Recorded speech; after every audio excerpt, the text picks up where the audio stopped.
everyone, welcome to yet another day in the wonderful clown decade.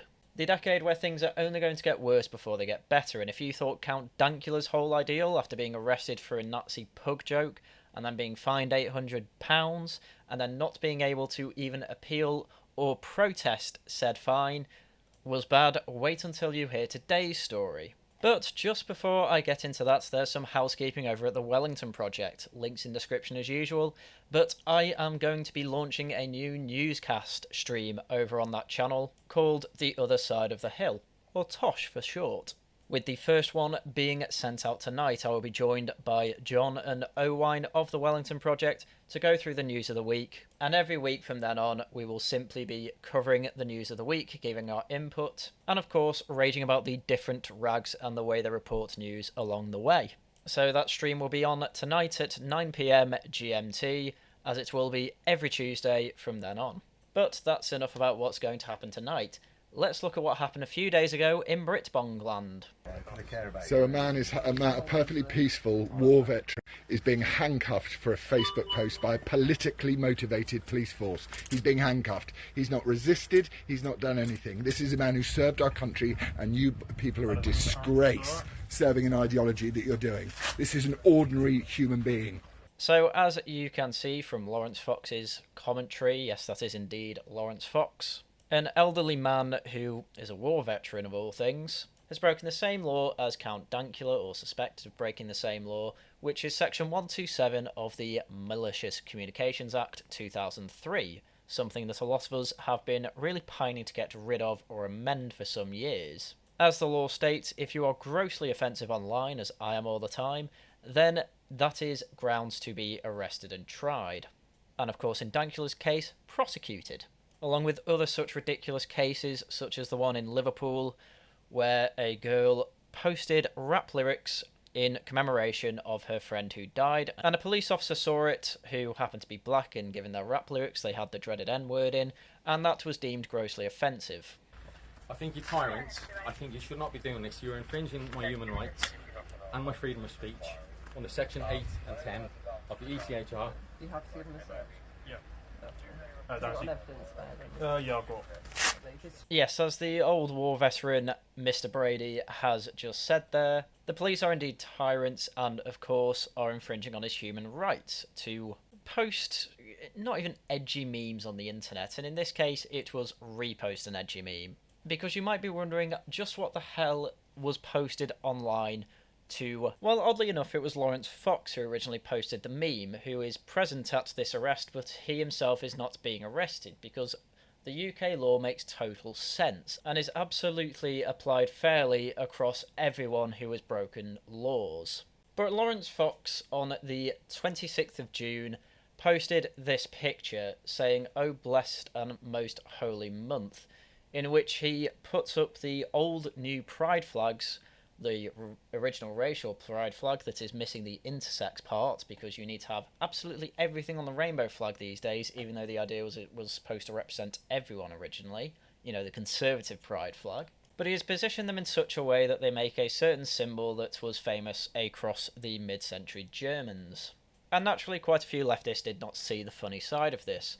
Yet Lawrence Fox has never been arrested. It must be because absolutely nobody put a report in to say they were offended by this. And yet this retired war veteran reposted this image from Twitter onto Facebook, and someone must have called up the police to complain, saying that he has sent a malicious communication, i.e. that he has caused gross offence. Yet Lawrence Fox has a much larger reach, and undoubtedly got more likes and retweets than that man on Facebook has friends. But you may be wondering why Lawrence Fox was there. Well, that's because Mr. Brady had actually contacted Lawrence Fox and indeed Harry Miller. For those of you who don't know, Harry Miller became a political activist after the police called him to check his thinking after he retweeted, not even tweeted, just retweeted a limerick that was deemed transphobic. And they agreed to be there to basically support him while he was there and, of course, record the police. Which I think is fair enough and actually quite noble of them. Because as the argument has gone on, especially on this channel, for over 3 years at this point, jokes should be protected by free speech. And memes, of course, are jokes, just in image form. And in this case, there actually seems to be a loss of truth to the meme, because the dream of a truly liberal society where no infringement on anyone's life, liberty, or estate means that you can essentially do that action. In this case, no one's life, liberty, or estate has been infringed, apart from, of course, Mr. Brady's, whose freedom is currently under threat because he can't post a picture of pride flags in the shape of a mid-century German symbol. But as mentioned, Lawrence Fox and Harry Miller were indeed there present at the arrest, and Harry Miller even went as far as to get arrested himself to try and protect this man's freedom. Oh, Mr. Brady's under arrest. Well, he ain't going anywhere. He's going to be going to custody one way or another. No, he isn't. He is. No, he isn't. And if you're going to obstruct us, I am. then we're going to have to. I'm obstructing you. You'd have to be arrested. No, well, arrest me then. What's Mr. Brady being arrested for? We're not going to discuss it with you. Yes, you We've must. already- You've got to tell someone. You didn't caution him. We've You tried- did not we've tried caution. to, but then You you've ordered came him on to- Sunday. you've You told spent him to- 25 you've told him minutes. to go away. You spent 25 minutes with him. There was no caution. No caution at all. Sorry, Right. but you're in breach. Like I said, Entirely in breach. we've obviously come here to establish basic inquiries and talk to him. The second, and then we've arranged when that- an offence is established, Right. you must caution, and you didn't. So it's worth noting at this point that Harry Miller is actually an ex-police officer, so he will know the procedures that police officers have to go through before they can arrest someone. And his problem here is that, according to all the information he's managed to gather, is that Mr. Brady has not been cautioned at all, and so an arrest cannot be made. And this is why he's obstructing them. How true all that is, I am not myself sure. But given how Harry Miller has created the activist organisation Fair Cop along with others, which is all about how the police should run, you'd think he'd have done his homework. So after about 10 minutes of arguing, and finally a police van shows up, more police officers turn up to try and see if he will stop obstructing the arrest of Mr. Brady, and this is how Harry Miller reacts. You are breaching pace. 100%. That's your opinion. No, it's not an opinion, it's a fact. Right. Okay. It's not an opinion, it's a fact. You're not Meghan Markle. You don't get to make up, subjective and objective reality. Yes, I agree. Okay, right now, sir, you're under arrest Am I? for obstructing the police. Right, okay. Okay. Right. Good. Are you going to put these on me? You're putting the cuffs on me, are you? Yeah. Because of the way you're displaying yourself at the moment. Okay. What, talking to you, telling you about pace? Telling you about pace? Have I been cautioned? Shocking. Have I been cautioned? Yeah. Anything but it may have a defence. You'll mention questions subject to trial in court. Anything you detail over given evidence. Is that okay, sir? No, not really. Not really. Right. Go, Limp, hurry. It's very silly, isn't it? One for now. Very silly. Nazis. So there you go, after about 10 to 15 minutes of Harry Miller and Lawrence Fox obstructing the police from arresting this man who did nothing other than post a meme online, Harry Miller himself got arrested while being firmly in the camp that they have gone about their procedures in the wrong way, where he claims that the police are trying to do a tactic where they don't give out cautions, which you are supposed to do if someone is suspected of a crime, and before any interviews, any inquiries, or any arrests can be made, cautions must be given to the person. According to Harry Miller, and I assume Mr. Brady, that has not happened, and so it goes against the code of practice for Mr. Brady to be arrested, hence Harry Miller there was doing his best to stop the arrest. And this is exactly why he made Fair Cop and Bad Cop, because he basically wants to get this corruption and tactics like this out of the police. I can only assume this is quite a common tactic because he seems very well educated on it.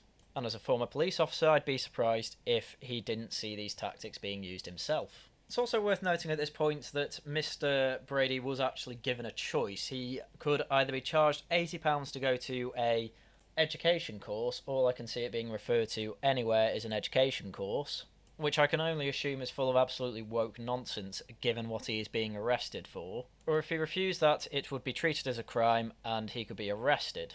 And I suppose this is the whole issue.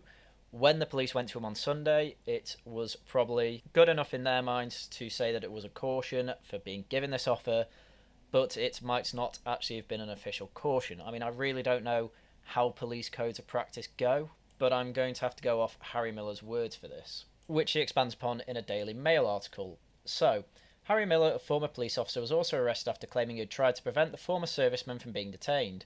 He told the Mail Online, Hampshire police showed a blatant disregard of the law. They approached Mr. Brady and acted as summary judge, jury and executioner, but didn't know what offence he'd actually committed. They said he was being arrested for causing anxiety, which is utterly ridiculous, and it is utterly ridiculous. I think I've only seen severe anxiety being caused as a crime in some UK law before. I can't remember which one it is off the top of my head, but given that the cost of living crisis caused by the government we have now is causing severe anxiety throughout the population, I don't see why every single MP isn't being arrested. Mr. Brady is a British Army veteran, and they were trying to extort him for money by making him pay around £80 for an education course so he could downgrade from a crime to a non-crime, which would still show up on basic disclosure and barring service check. And just for context, for those of you not in the UK, a DBS check is basically a check that any company will make on you to check that you don't have a criminal record. Which doesn't make any sense why something that isn't a crime is put on a criminal record. I suppose this is why they don't call it a criminal record anymore. They thought they could get away with it, that it was the world's worst shakedown. Commenting on the video circulating on Twitter, Mr. Miller wrote, "I'd been locked up by this time and missed this exchange. I'm speechless." And this is the exchange that he missed. Because I don't understand. I posted something that he posted, you come to arrest me, you don't arrest him. Why has it come to this? Why am I in cuffs? Because there's something he shared, then I shared. Because someone has been caused, obviously, anxiety based upon your social media page. That's the not reason why his. you've been arrested. And this is why the law is just all over the place. Because the police can only arrest someone if someone has made a complaint where an image online or whatever, video online, whatever, has been found to be grossly offensive, though in this case he has used the word caused anxiety, which is ridiculous because I've watched horror films online and played online horror games, and that has caused something I would call anxiety in myself. So I don't see why I can't make complaints about developers of those games or say Netflix because they've put something online that has caused me anxiety. And it might be worth making a campaign where all people do is try and make 5 complaints a day to the police to say, this has caused me anxiety, please do something about it. And it's just literally just Netflix shows, like do it about Haunting of Bly Manor or something on Netflix. And see where it gets you, because if they don't take it seriously, then it doesn't make any sense, because why would they take something like this seriously? And that's not the only thing, because there have been reports of the police making the complaints themselves to go off and arrest people for offensive things they've put online. So it doesn't make any sense that they have to wait for someone when they can clearly just do it themselves. And this is why Lawrence Fox, and I do agree with him, is saying that the police are just completely politicised. They would probably never take any complaint someone like Lawrence Fox, someone like me, makes about, say, Netflix or something a leftist puts online that I don't like. If a leftist online starts being really vehemently anti-Queen Elizabeth II and it makes me feel anxious, they won't care, even though they are literally serving and enforcing the Queen's laws. But if it makes you feel any better, you can absolutely know that the police are doing their job 100% of the time and are there sternly enforcing the laws and not embarrassing themselves at all. The song Dancing Queen's on in the background of this video, so I don't want to get struck by copyright. But as you can see, the police here, I mean, I'd get it if they're on a break or something like that. And getting involved with the community for police is obviously something that they should get involved with. You need to know who your local police officers are. But wearing these, and this is what they are, political symbols such as pride flags, and dancing in a very provocative way with people at this festival, it's just wrong. Recently there was a carnival in my town, and police turn up there all the time, and even when the music's on, they are at the side, they are observing, they are making sure everything is as it should be. They are not doing what these police officers are doing, which quite frankly puts a shame to the force. And honestly, it's not hard to find compilations of the UK police just embarrassing themselves at pride parades and things like that, so it's no wonder that people have been arrested because they have likened pride to the mid-century Germans. And then what do the police do? Oh, they prove them right by arresting people that go against the current regime. It's just insane. I know people that have been stalked by trans people and the police won't investigate it because the perpetrator is a trans person. Like, I know that has happened before. And this particular story, which I'm not going to go into details on, that's not even that recent. That's back in like 2015, 2016, before Pride exploded into what it is now. Where in the Pride Month we have to have pride flags absolutely everywhere and on par with the Union Jack in a lot of major cities. It's insane. So hopefully there is more to come out from this story, because I do hope that Mr. Brady is let go and find that he did nothing wrong, because in terms of natural law, he absolutely did nothing wrong. No one's rights have been infringed by what he did.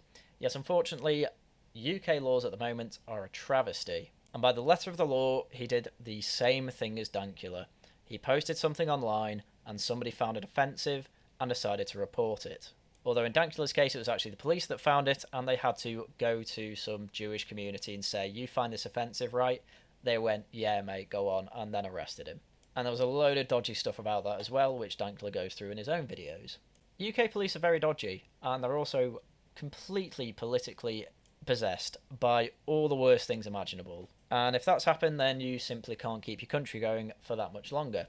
So I do hope that our new Prime Minister, which we will hopefully be getting by September, will do something about it. Though I do not have my hopes pinned high, so hopefully Harry Miller does well with the political activist groups that he has created himself, along with Lawrence Fox. But as I say, it's the clown decade, and it's only going to get worse before it gets better.